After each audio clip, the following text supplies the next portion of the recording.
Alright, today I'm going to talk a little bit about a British rifle scope. Well, scope's actually made in China, but it's imported by a British company called MTC Optics.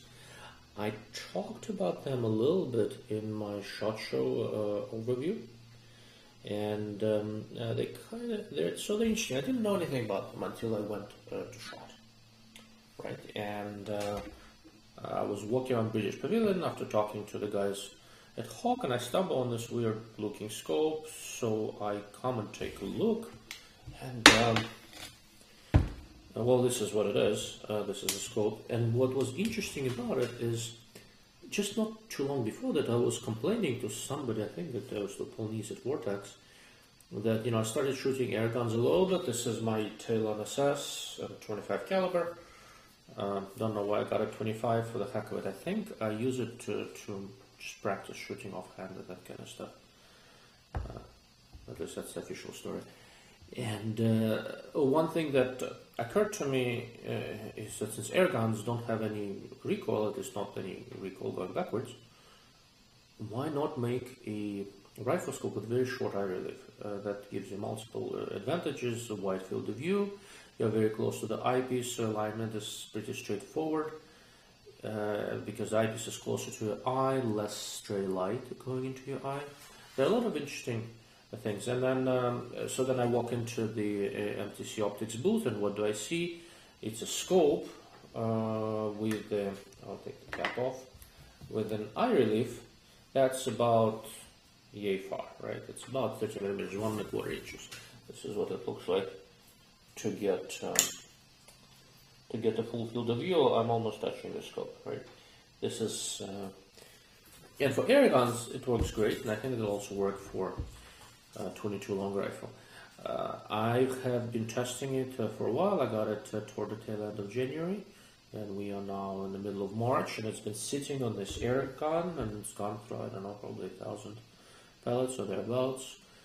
Mostly at lower magnification, where I was shooting offhand, but some at higher magnification where I tested tracking a little bit and a few other things. I'm really impressed with this thing. It's a good idea. It's a nice scope. They put in this binocular style eyepiece on it with an extending eye cup. For me, the eye cup doesn't do too much, but if you need to stabilize yourself, it gives you an additional stabilization point, right? I can just put it with my eyebrow. That works. Most of the time, what I did, I just put a little butler grip cap on it. It doesn't come with a rear cap, it comes with a front cap, and it comes with an eye shield, right? It's a fairly short. The eye shield didn't work well for me, but I usually struggle with them the way my face is shaped. I sort of try, when I align the eye, somehow compress the shield so it blocks some of the field of view, so I don't use it. I just use a little Butler Creek cap. I happen to have one. I don't use Butler Creeks very more since they are, I don't use Butler Creeks very much, just they keep on breaking on me. But I still have a few, and I use them until they break, and then I replace them with something else. Okay? But anyhow, so what this scope is, other than the short eye relief, is it's a 3:12 by 24, right? The magnification is variable from 3 to 12. And 24mm objective, right? So it's not a low light monster, but a 3x. It's respectable 6mm exit pupil.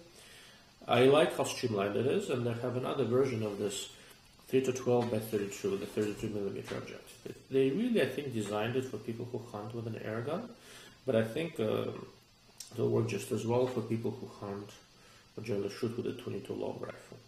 Right, so I'm going to take this off and put it in my Ruger 1022 next, where I think it will do very well, partly because with my Ruger 1022, I like to shoot often comparatively far away, just for practice, because the wind moves that bullet left, right, sideways.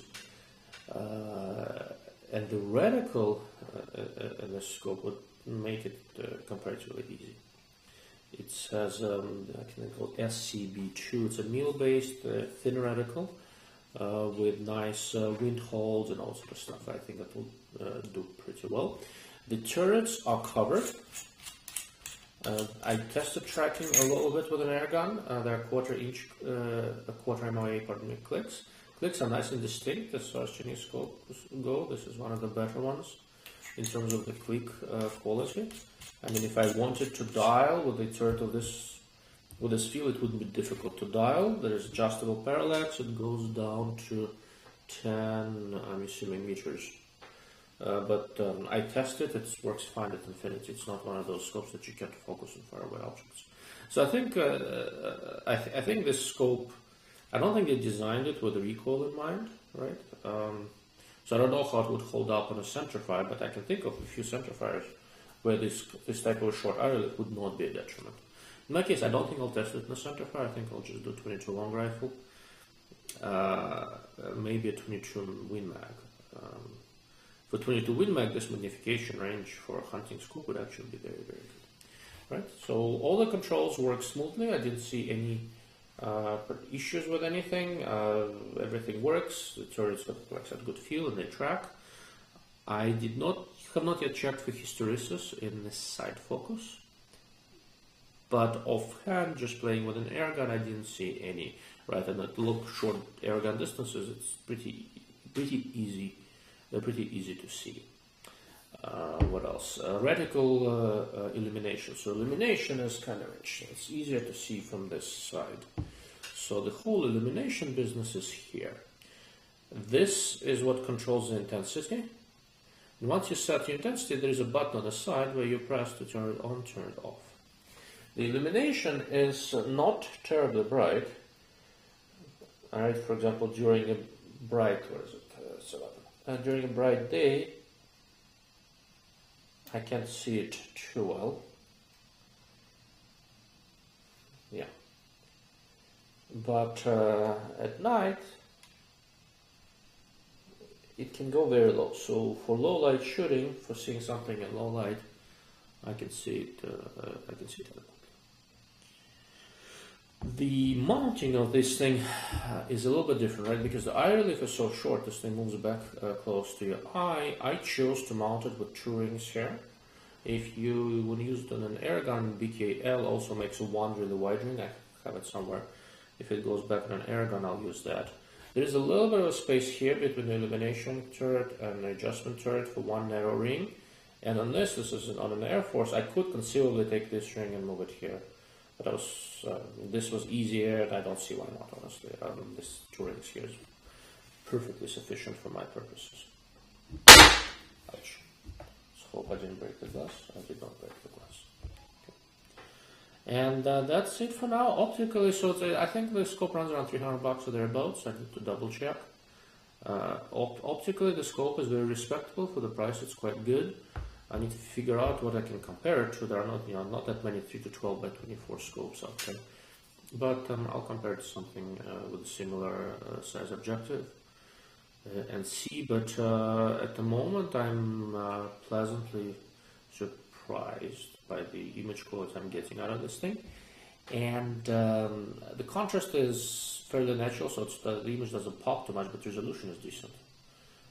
For the purposes of what the scope is for, I think it works well. The one thing that really stands out when you use this is because you're close to the eyepiece, the field of view is very, very wide, and that makes for a nice, relaxing image, right? A human eye likes wide, expansive fields of view where your eye can kind of move around, look at this, look at this. It works well. And because of that, also the low light performance is actually surprisingly adequate because you've got a lot to look at, right? Wide field of view generally helps with the low light performance a little bit. Okay. So that's it for now for MTC optics. I'm going to put it on my Ruger 1022 takedown that I use. It almost lives in my car. I shoot it a lot, and it will go through a lot of rounds. Like with any new company, so I've never talked to these guys before, right? So this company, these scopes are new to me. I am taking my sweet time to finish up, and it will go through a lot of rounds before I finally give it my thumbs up. 22 long rifle is not a high recoiling round, but I've seen a lot of scopes loosen up on 22s just because of the volume of fire, just because of how much you shoot at things. And that's effectively it. What did I forget? I talked about eyepiece. The eyepiece is adjustable to the user eye. The adjustment ring is integrated, but it is rubber, so it's easy to grasp, but it is pretty stiff, so it's not gonna go out of adjustment by itself. And I think that's it, folks. Oh yeah, if you're wondering what this stupid contraption is, I do not own a scuba tank, so this is a PCP, pre-charged pneumatic air rifle, and in order to shoot this thing, you have a hand pump that with a normal compressed air tank, I get, depending on the velocity, I get 10 to 16 shots on a tank, and then I have to pump a lot. And I didn't get this fat by doing unnecessary exercise. So I looked it up and realized that you can have a CO2 tank with an adapter that just screws in. On the Air Force air guns, they're pretty easy to replace. And a CO2 tank gives me close to 1,000 shots, but at lower velocity. It is a little bit less accurate than it is with a compressed air tank. But once again, at home, where I do the bulk of my shooting offhand, it works adequately well. I wish I had a butt plate for it. I might make one. The butt plate from the Air Force does not fit in this tank. I think it's a paintball tank. But it allows me to practice in my backyard without alerting the neighbors. This thing is very quiet, and without having to pump all the time. But anyhow, so that's about the gun. I probably should talk about it more at some point. But to conclude, MTC optics, Viper Connect, 3 to 12 by 24. I am extremely impressed with this thing so far, and I'm gonna do another follow-up video and a write-up when I am done torching it on my 1022. Thank you for watching.